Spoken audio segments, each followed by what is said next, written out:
Subscribe now and press the bell icon. Never miss an update.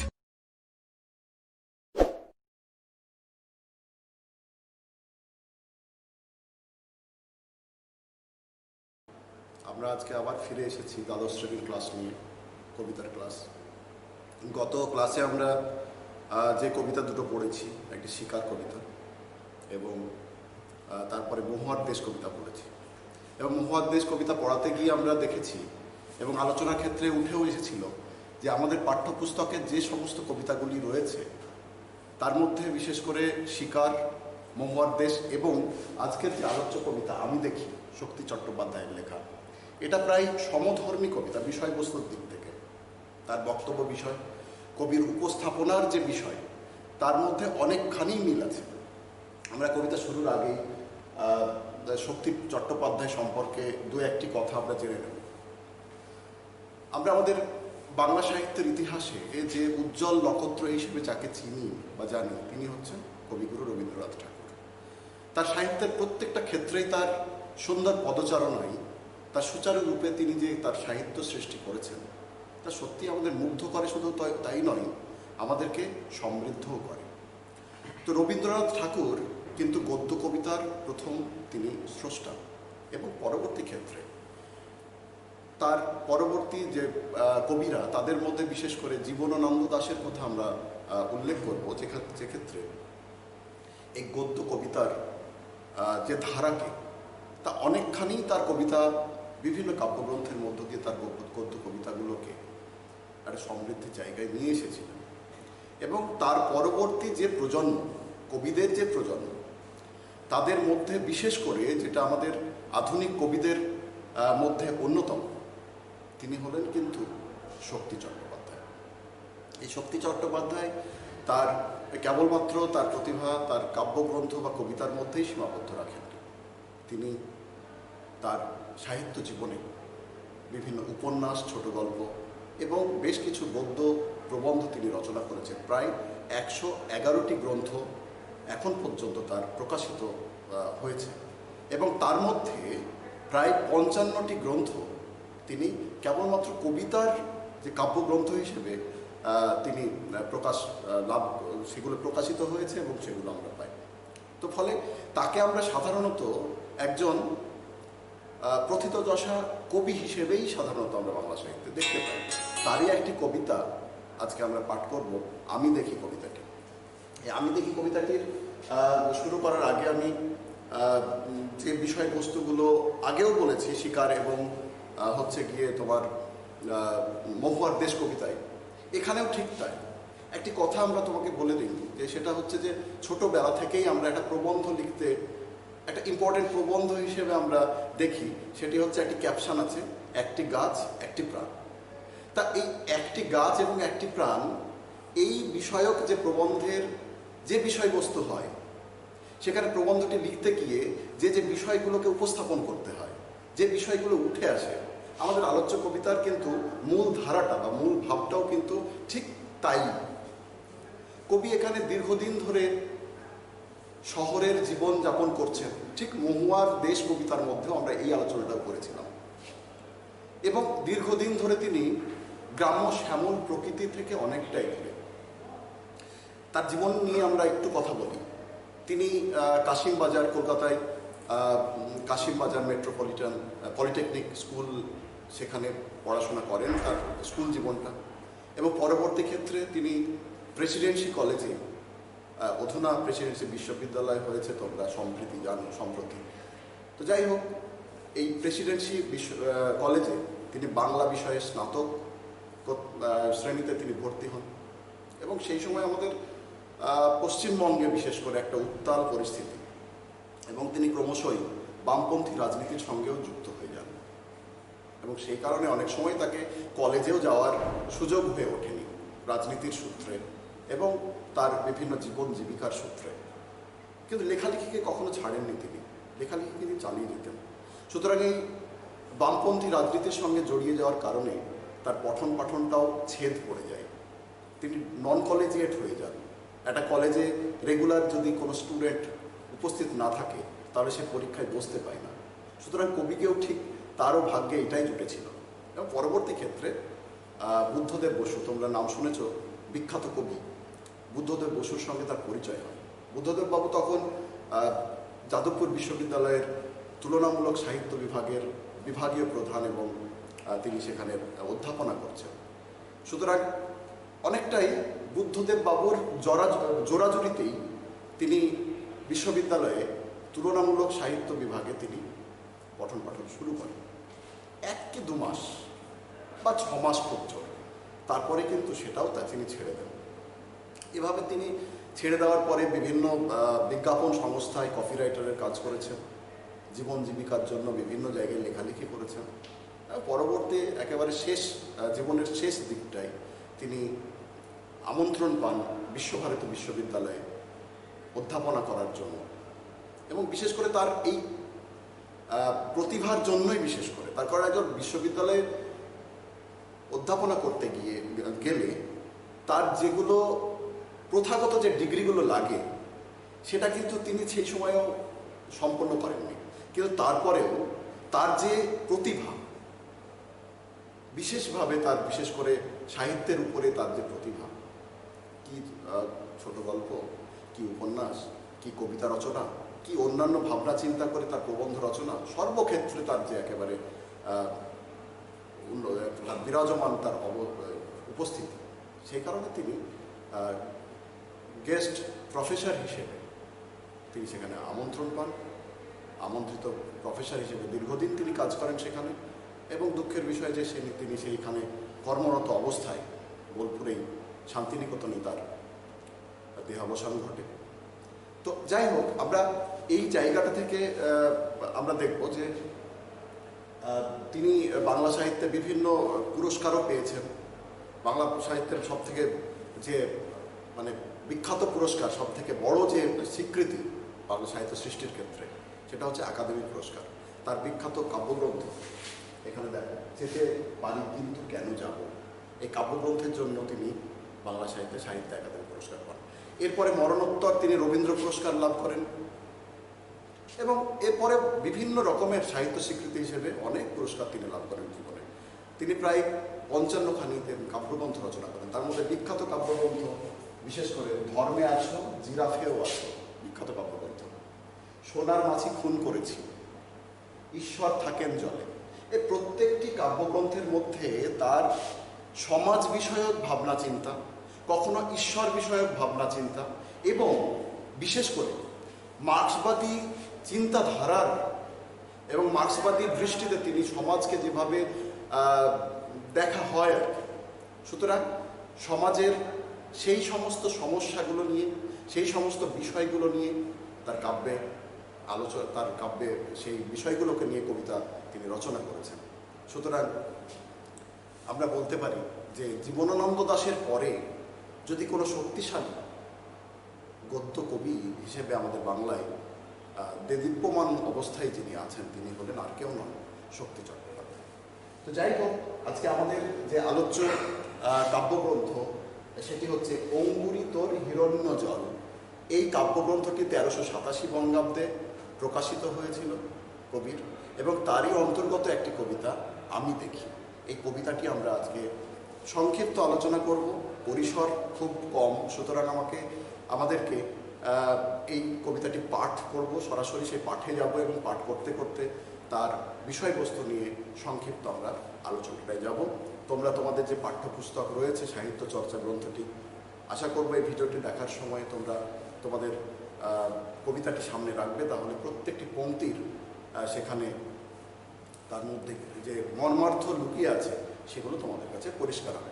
তার আগে আমি একটা কথা বলে নিই যে এই যে কবিতাটি উচ্চ মাধ্যমিক পরীক্ষার জন্য 2021 সালে এবার এসএকিউ টাইপের কোশ্চেন এসেছিল 2টি, এবং সংক্ষিপ্ত এবং উত্তরধর্মী প্রশ্ন এবং সংক্ষিপ্ত প্রশ্ন দুটোই এসেছিল, এমসিকিউ এবং এসিকিউ। এবছরের জন্য বিশেষ করে একটি 5 নম্বরের বড় প্রশ্ন ভীষণভাবে ইম্পর্টেন্ট, তোমরা করে রাখবে।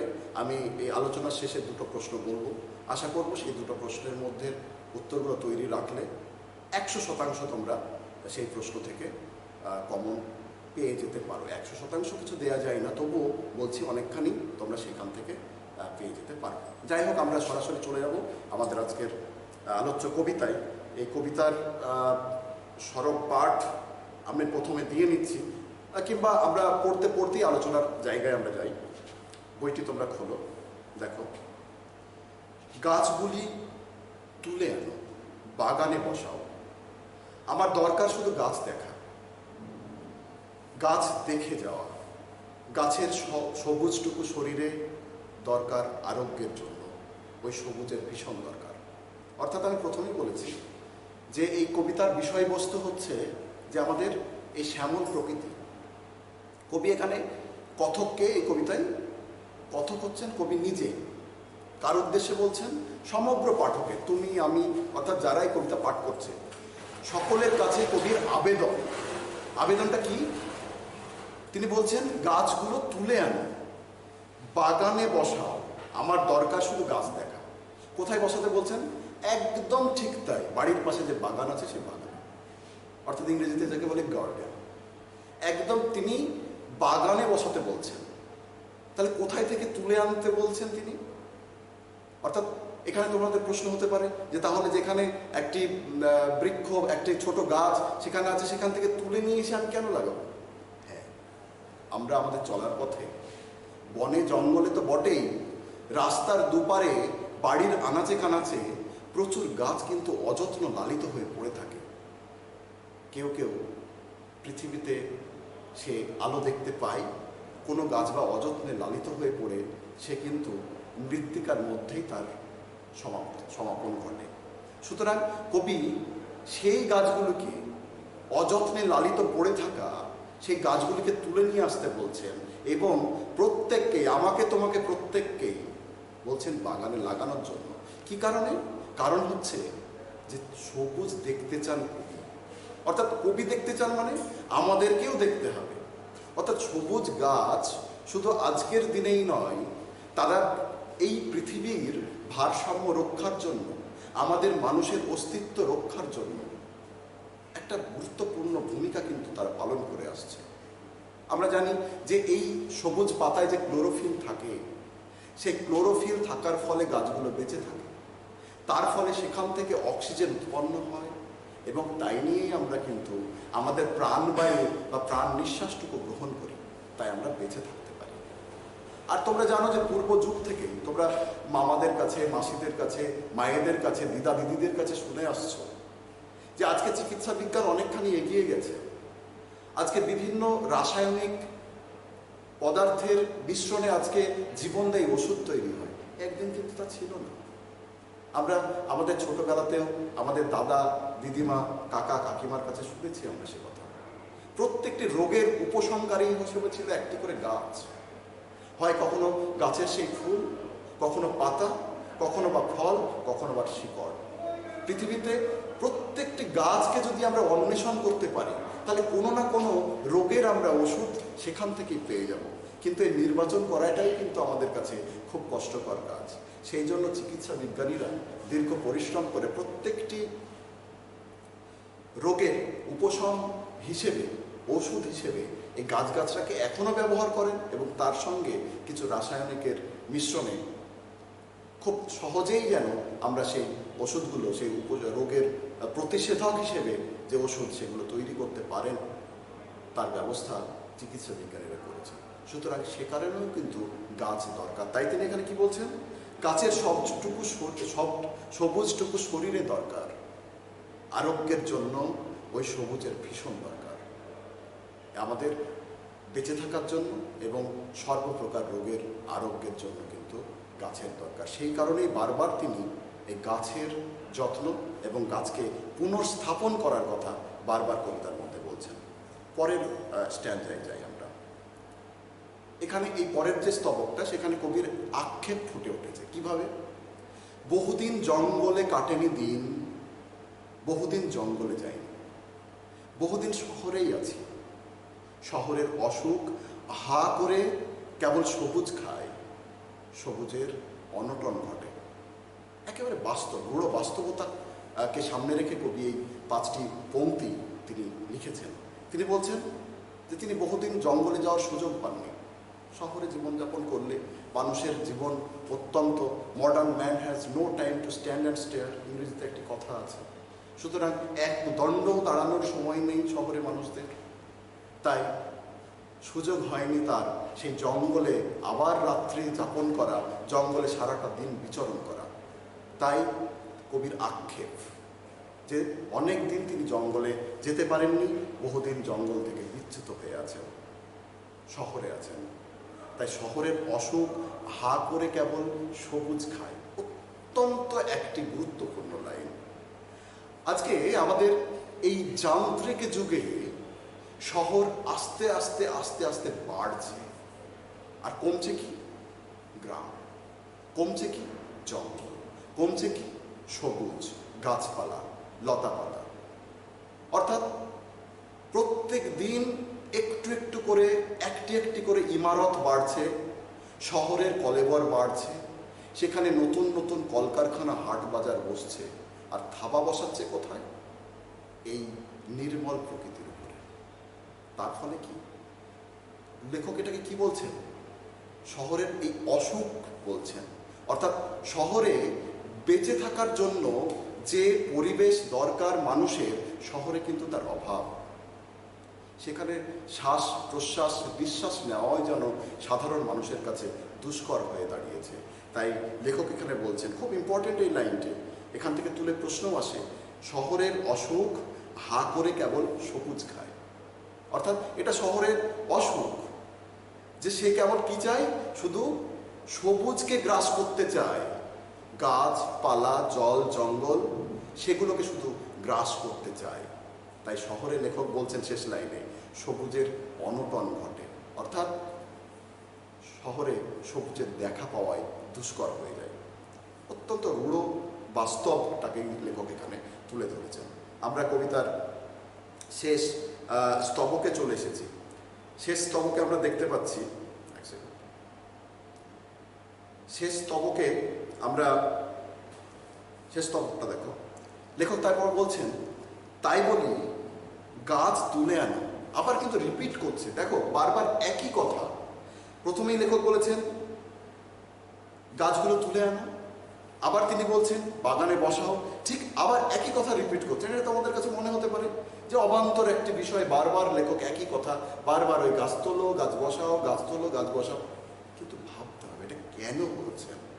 এই যে পুনরুক্তির মধ্য দিয়ে, রিপিটেশনের মধ্য দিয়ে, পুনরায় যে বারবার একই পংক্তিকে তিনি রিপিট করছেন, পুনরুক্তি করছেন, অর্থাৎ এখানে একটা একটা তাকে জোর দেওয়া, অর্থাৎ কতটা তাকে ইম্পর্টেন্ট দেওয়া, গুরুত্ব দেওয়া, সেই কারণে বারবার তিনি আবারও তিনি পুনরুক্তি করছেন। তাই বলি গাছ তুলে আনো, বাগানে বসাও, আমি দেখি। অর্থাৎ লেখক দেখতে চান, লেখক দেখতে চান মানে আমাদেরকেও তিনি বলছেন যে ঠিক তেমনভাবেই গাছের কাছাকাছি থাকতে। কেন? তার পরের দুটো লাইনে বলছেন, চোখ তো সবুজ চায়, চোখ তো সবুজ চায়, চোখ সবসময় সবুজের মধ্যে প্রশান্তি, শান্তি খুঁজে পায়। তোমরা দেখবে যে বিভিন্ন অপথ্যালমোলজিস্টের কাছে গেলে দেখবে যে তোমাকে যে যখন দেখবে ওই অপারেশনগুলোও হয়, বিভিন্ন চোখের অপারেশনগুলো হয়, সেখানে দেখবে যে পটিটা দেয়া হয় তার রংটা কিন্তু সবুজ। শুধু তাই নয়, বিভিন্ন হাসপাতাল, নার্সিংহোম, বিভিন্ন জায়গায় যেখানে সার্জারি হয়, সার্জিক্যাল যে জায়গাগুলোতে হয়, সেখানে দেখবে তার বিছানার চাদরটা সবুজ, বিছানার বালিশের কাভারটা সবুজ, ঠিক আছে? ডক্টররা যে মাস্কটা পরে আছেন সেটার রং সবুজ, এমনকি দেয়ালের রংটাও সবুজ। অর্থাৎ চোখের প্রশান্তির জন্য। আমাদের চোখের সঙ্গে সমস্ত স্নায়ুতন্ত্রের একটি সংযোগ রয়েছে। আমাদের যত স্নায়ু আছে শরীরের, সমস্ত স্নায়ুতন্ত্রের একটা সংযোগ রয়েছে। সুতরাং চোখ যদি প্রশান্তি পায়, আমার সমস্ত নার্ভাস সিস্টেম, সমস্ত স্নায়ুতন্ত্র কিন্তু প্রশান্তি লাভ করবে। সেই কারণে লেখক বারবার বলছেন যে চোখ তো সবুজ চায়, এই সবুজের মধ্যে প্রশান্তি খুঁজে পায় এবং তার ফলে শরীর ভালো থাকে। আর কি বলছেন তিনি? দেহ চাই সবুজ বাগান। আর দেহ কি চাই? আমার শরীর কি চাই? এই সবুজের সঙ্গে সংস্পর্শে আসতে চাই। সবুজ বাগানে স্পর্শ চাই আমার দেহ, এবং স্পর্শেই আমার দেহ সতেজ হয়, সজীব হয়ে ওঠে এবং সজীব হয়ে উঠবে, এই আশা লেখক করছেন, তাই বারবার তিনি আবারও বলছেন, পুনরুক্তি করে বলছেন, গাছ আনো, বাগানে বসাও, আমি দেখি। সুতরাং আমাদের সকলের কাছে কবির যে পরামর্শ, যে আমাদের দৈনন্দিন জীবন, আমাদের যন্ত্র সভ্যতা চালিত যে জীবন, সেই জীবনকে আস্তে আস্তে উন্নতির চরম শিখরে নিয়ে যাওয়ার সঙ্গে সঙ্গে নিয়ে যেতে যেতে আমরা কিন্তু অবলীলায় ধ্বংস করছি আমাদের এই সবুজকে। লেখক তার সযত্ন লালিত সেই সবুজকে তার লালন পালনের জন্য বারবার করে অনুরোধ করছেন প্রত্যেককেই, এবং তিনি আবেদন করছেন তার নিজের বাগানে সেই গাছগুলোকে রোপণ করা, যেখান থেকে তিনি প্রাণস্ফূর্তি লাভ করবেন, প্রাণ চঞ্চল হয়ে উঠবে। এই পর্যন্ত আলোচনা ছিল। আশা করি এই আলোচনাটা অত্যন্ত সাধারণ একটি আলোচনা, কিন্তু এর আগেও যে কবিতাগুলো হয়েছে তার বিষয়বস্তুর সঙ্গে অনেকখানি মিল রয়েছে।